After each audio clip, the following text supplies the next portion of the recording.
Hello students, my name is Ankita Sethi. In our previous videos, we've talked about how to deal with SAT reading and writing section within time and accurately. In today's, we are going to talk about the different types of questions that are going to be tested on SAT reading and the kind of skills they'll be testing you upon. So let's get started. As you all can see on my screen, there are different types of questions on SAT reading.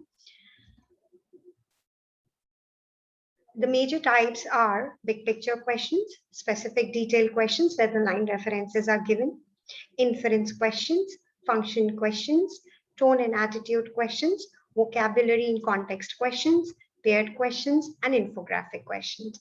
Let us discuss a little bit of detail about all these questions individually. As you can see on my screen, a big picture question is a question that is going to basically ask you something that is related to the overall passage. It is going to ask you about the main idea, the primary purpose that can generally be answered after considering the entire passage as a whole. Some of the example of these kinds of questions are the main idea of the passage is that over the course of the passage, the main focus shifts from or the primary purpose of the passage. These are the various examples of a big picture question. And as I made a mention, this will be related to the passage as a whole. The second type of question is specific detail questions. These type of questions are also called as little picture and can generally be answered through a specific section of the passage. These are going to give you the line references as the example mentioned over here. It says the fourth paragraph, line 50 to 56 indicates that Plato's principal objection to poetry in some line was its. So it's referring you to the line numbers, taking you to the line numbers and asking you to give it a glance and figure out that what those lines are saying. These are called as little picture questions. The third type of questions are inference questions. As we made a mention of this earlier also, that your SAT questions are not going to be very straightforward. You have to infer a bit of the information. By inference question, we means that we have to figure out the statements which are not explicitly stated. Rather, they can be inferred or implied on the basis of the text that is provided. So that means these answer choices are not going to be directly and absolutely explicitly stated, but you have to dig a little deeper, though you don't have to read the author's mind, but you have to go a little bit beyond, and within the text you have to figure out the answer. An example of this would be which of the following, if available, would best refute the author's assertion about the young upstart. So as it says, if available, so that means it might not be directly stated. So these are called as inference based questions.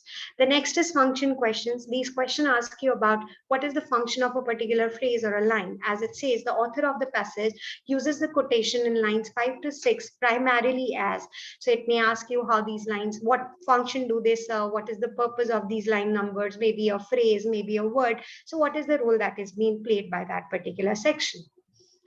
The next type of question is vocab in context questions. Just like in writing section, you also have vocab in context questions in reading, wherein 4 different synonymous words are going to be provided to you. And you have to refer to each one of them, and you don't have to go by the literal meaning, but by the contextual meaning of that word and figure out the most appropriate answer. These are not exactly going to be very difficult vocabulary words, but yes, something that may confuse you a bit in terms of the understanding. So in line 34, the word follow most nearly means such a simple word, but would be followed by 4 different synonymous words. So that is how it becomes a little complicated. The next type of the next type of the questions are called as tone and attitude or mood questions. These questions ask you about the author's tone, the way he has written the passage. Is he very positive? Is he negative? Is he sarcastic? Is he criticizing? Is he laudatory? What's his attitude towards certain sections of the passage? And a few examples of the same type of questions are the author's attitude to the problem can best be described as, or which of the following best describes the author's tone in the passage. The next type of the questions are paired questions. Generally, your function questions, inference questions, or specific detail questions can also be tested in this particular pattern. So what will happen happen, you will have the first question, which will be asking you a simple answer, just like all the other questions, which will be comparatively specific, detailed, little picture question. But the next question will be asking you for the evidence that in which particular line numbers did you find the evidence of the previous question. These are called as paired questions, and you have to have a very specific skill and strategy to deal with such questions. The next is infographic question. As you can see, there's a chart on the left side, and there is a question that is associated to it. As it says, which claim about traffic congestion is supported by the graph? The graph is about the traffic congestion, and the question is asking you your ability to understand and comprehend the chart and reach to your answer choice. This was the last of the lot. Now, if we have to look at an entire structure of the different kind of questions that are tested on SAT reading, that is the average number of questions per section in the reading. So it's going to be big picture are going to be 11 questions. That makes it a 21%. Specific detail 8 questions, 13%. Inference 5 questions, 10%. Function 5 questions, 10%. Author vocab and context is 8 questions, 15%. Author technique 1 question only, 2%. Evidence support is those paired questions, 10 questions, 20%.